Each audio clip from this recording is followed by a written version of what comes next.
Good morning. I'm Jacob Humphrey with MurrayAthletics.com, and I'm joined alongside head football coach of the Murray football program, Coach Bill Keppel, and this is our National Signing Day recap. And, Coach, yesterday for you, it was a really big day for your program. You hauled in 35 new signees yesterday on NSD 19. Just give us a little general overview of what the day meant for you and your staff, because I know there was a lot of hard work that went into it. Well, definitely a lot of hard work. I mean, obviously, there's very optimistic right now with where we're at. What we brought in. Recruiting, there's no perfect science to it. We don't have the answers to everybody that's going to walk in the door here, but I can tell you right now, this group on paper, probably the best group on paper we've ever had. Now they got to get here. Got to get them in school, get them going, and how they're going to react to being a college football player is all remain to be seen. But right now, just on paper, it's a great-looking group. We were able to address our needs in certain areas, and it couldn't have went better for us yesterday. And Coach, I think we ask you this question just about after every recruiting National Signing Day, but I think it's an important one based on obviously the geographical location of the university. When you look on paper, 35 new signees yesterday, 25 from the state of Texas, 5 from Arkansas, 5 from Louisiana. If we were to look on paper just maybe 1 or 2 years ago, you would have probably seen Louisiana heavy. So talk a little bit about what it means for SAU to be located where it's at, to where you can dip into northwest Louisiana, along I-20 there, East Texas, the Houston area, and even also obviously staying in the state of Arkansas. Yeah, it's a big benefit to us. Obviously, the state of Louisiana, you're down there, and there's no Division II schools down there. So, we have the freedom to jump down into Louisiana every year. A little bit of why it gets one way or the other for us, I think pretty much it gets to staff changes. Coach Cordell Upshaw, who's over at North Alabama now, is from Leesville, Louisiana. He was recruiting South Louisiana for us and was doing a really nice job. And now all of a sudden he's gone, and you got a new guy coming in that's never recruited South Louisiana before. So there's a little learning curve. Every time you take a coach out of your staff and put in a new one, there's a learning curve. We were very fortunate this year, though. Coach Pittman, who's from Tulsa, Oklahoma, was coaching at Northeast Oklahoma. We hired him to come take Cordell's spot in the defensive line. Well, he's been recruiting already East Texas for Northeastern, and he had some nice relationships going there. And he was able to go down to East Texas and just knock it out of the park. I mean, Coach Pittman did a great job in our recruiting efforts in the state of Texas. That's why we are more heavy in Texas. Coach Cunningham, our offensive line coach, has done a really nice job in Texas attracting offensive linemen that we need to win here. Had a great class last year with 11. We backed it up with 4 more this year, not to mention some walk-ons we know we got coming.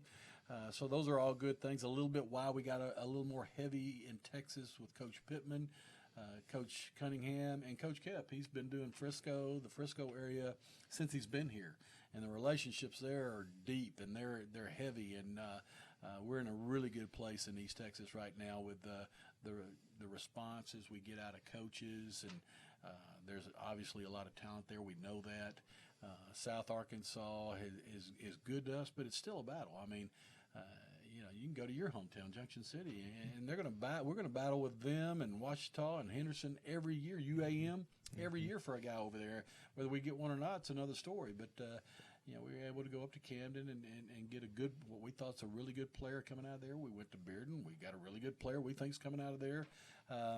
South Arkansas, there's a lot more competition as far as right here in their backyard, makes it a little bit more difficult. I know people sometimes may complain, well, why aren't you signing more Arkansas kids, Coach? I mean, we're going where we can get kids. I mean, there's talent. We offered kids in Arkansas. We didn't get some. Some we decided not to go after in Arkansas.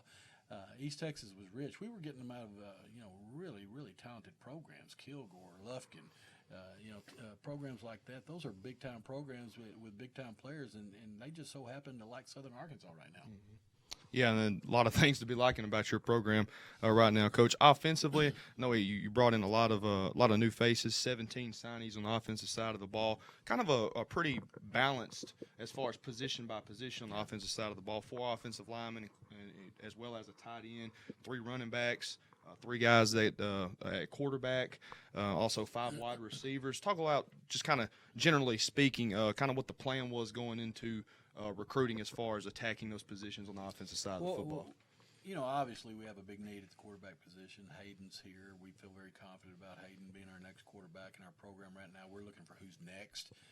Austin Marshall's here in our program, and Nail is in our program right now. But, that's one we got to get who's going to be the next guy there at the quarterback position. That's probably the biggest question mark we had. Obviously, you lose Krantz Higgin, who's a guy who was an All-American. Who's gonna take his place? Well, we got guys on campus that can play. But so you're going out to just keep some new young talent coming in. Offensive line, we went super heavy last year, brought in a great group. 11 guys are all still here. We didn't lose one offensive lineman, but we still need young talent coming. So we got 4 in the offensive line. That was basically our plan going in. Wide receiver, we went into that position thinking, okay, we need some height. Will Harris was one of those guys, Very lengthy. Stephen Carroll's another one of those guys, and we were able to get some length there, and we were going to get 4 to 5 guys out of at that position. We were able to get 5. Bender down at Marshall, Texas. He's just a great talent. Logan out of Little Rock. For us to go into Little Rock Christian, a school that just won the state championship in 5A, and a kid out of a private school that got offered by Ouachita and came here, that's a big one for us. So those are all very positive. The running back position is a position we went through the season last year thinking, we need to get a little bit better there. We don't have the real fast guy. We didn't have the real big guy. We had solid guys, but, we got to get better there. We think we got a couple here on campus that are going to turn into those guys, but we were able to go down to Tyler, Texas, and we don't get guys out of Tyler, Texas very often for whatever reason, and Christian Little is sitting over there, and I saw him at a combine last year at Kilgore, and this guy's a grown man now. He's a 5'11", 240-pound running back, and he doesn't have an ounce of fat on him. 400-plus bench guy, 700 squat guy, and you watch him on film, and D-backs are bouncing off him like a truck. And this guy's going to come help us early. And that's what we were looking for. We were able to go over to Texas High and get a wide receiver / we're going to move him more inside, tight end type guy, and in the Reed kid at Texas High, and you go, well, golly, this kid was committed to Arkansas Tech earlier in the year, and his brother's all-time leading tackler at Arkansas Tech. That's good for us to be able to go pull him, a guy out of Texas County, into our program. We're excited about having him. We've got another Texas High kid here in the Washington kid. He can blow the top off of a secondary. So, there's no perfect science to recruiting. We're just looking for quality young men. We're looking for guys that are talented guys to add to what we already got, and we were able to do that in a big way on the offensive side of the football. Yes, sir, and even on the defensive side of the football, you talk about loading up on talent. When you look at the position-by-position breakdown defensively, you totaled 18 recruits on that side of the football, 3 defensive linemen. I know you guys and your staff were really high on that group entering last year, and I know you're going to bring several of those young men back. 4 linebackers, but when you look in the secondary, Coach, 11 D-backs that you guys brought in yesterday, that's impressive. So it's kind of like offensive line was last year with the 11 that you brought in. So talk a little bit about the corners and the safeties. There was a reason. We needed help in the back end. We don't have enough there. It was a little bit of our weakness defensively last year. We felt like the third and long situations where they're throwing the ball up and we're not coming down with it. You can go directly back to the last game, regular season, and UAM game. That was the difference in the football game. We got to get guys that can finish back there, and we went heavy in the secondary. We got to get more talented. We got to get guys back there that, they're legitimate. Everybody talks about being a lockdown corner. We need a legit lockdown corner. A guy can to close a guy down, can actually catch a ball and make a play. And we went heavy back there. And man, what a deep, talented group we got. Just guys that all over, from safety types to corner types, you name it, we got it. We got big, we got long, we got athletic, we got guys. There's probably 5 in that group right there that legitimately can come and challenge this year right off the bat for somebody's spot. And that means our upperclassmen better go to work to make sure it doesn't happen. And that's what you want. That's the competition you want on your football team. Obviously, we got 3 starters coming back in the secondary, but it's who's next. And we got 2 positions, key positions to fill back there, a corner and a safety. So that's why we went heavy there. able to go into Lufkin, Texas, and get 2 defensive backs off of that football team. One of them's a lockdown corner, big time. Demond, I mean, he's a great player. And you go to Bryan, Arkansas, just had all kinds of talent, won a state championship 7A. And get Gully, a 6'2" safety there, could play corner. I mean, he's just super talented guy. I go down the line on these guys. I don't want to leave. Obviously, I'm leaving guys out, but that group right there is super talented. We actually brought 3 guys in at semester, guys that transferred in here. I mean, just guys that are really quality young men that we're excited about having in our program. With Chris Wade, a young man out of Nacogdoches, Texas, and Vontae White, a young man out of Lufkin who had been starting up at Northeastern, and then Trent Franklin, who transferred from Northwest Louisiana. Trent's his dad's the head coach down here at Haynesville. That's big. That's big for us there. I mean, he's a talented, big, good-looking, can run guy. When you start putting those guys back there, that's going to really amp us up there, in the secondary. You go to the linebacker, and we got the 3 that played the most for us last year. All are going to be back next year. Yep. So we were looking for depth, young guys that we can get and groom, and we have a really nice group coming in there. We're very excited about Gibson over at Jefferson, Texas. I mean, 6'2", 210, right out of high school, looks skinny, can fly. Linebacker, Southern Arkansas. I mean, that's awesome for us. I mean, it came down to us in Commerce, and he chose Southern Arkansas. Those are things that didn't happen a few years back. Guys coming to us over Commerce, guys coming to us over Midwestern, guys coming to us over other big Lone Star programs. That didn't happen. That's happening now. So that's huge. Defensive line, as you said, we really recruited for that position. We knew we were losing 4 seniors after this season. We recruited there hard last year. We got a really nice group on campus right now. I mean, I can't wait to get in spring ball and see those guys and what they're going to do. Talented. We got size. They're coachable. We were able to add a couple really nice ones, 3 actually, to the equation there. And recruiting never ends. It hasn't ended for us. We will continue. Obviously, there's within restraints with your money, how much scholarship money you got, all that kind of stuff. You got to work within that. But right now, we're in a really good place as far as our talent level on our football team, and we're going to continue to recruit, and we're excited about what we got. And Coach, before we let you go, I know you mentioned just moments ago your upperclassmen getting back to work. They've been in the weight room.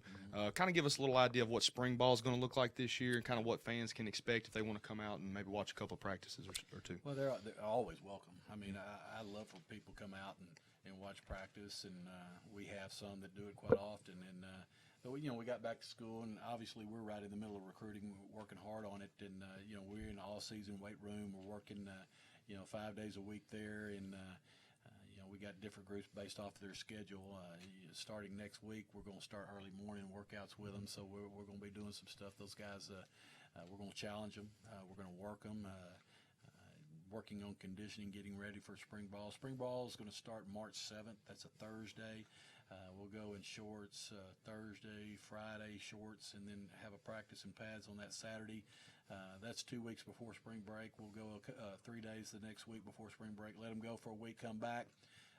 With the NCAA passed a rule that now we got 36 days, so they've extended it a week on it. So we're going to stretch it out a little bit more. Our basic plan right now is to go on a normal week after spring break is Tuesday, Thursday, Saturday.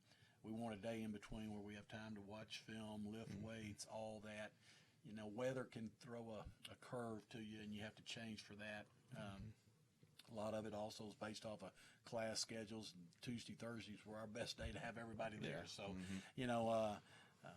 but spring ball, we probably, the last several years we haven't had a spring game, and the biggest reason we didn't have enough in certain areas. Last year we finished spring practice with 8 offensive linemen. We weren't having no game with 8 offensive linemen. So, and I've kind of gotten a little bit leery. I don't want to get anybody hurt, but regardless what you do out there in football, and you got pads and you're tackling, you're taking that risk anyhow. But I don't know if we're going to actually put together a game, but we will have some scrimmages on Saturday mornings. We'd like to do that about 10 o'clock.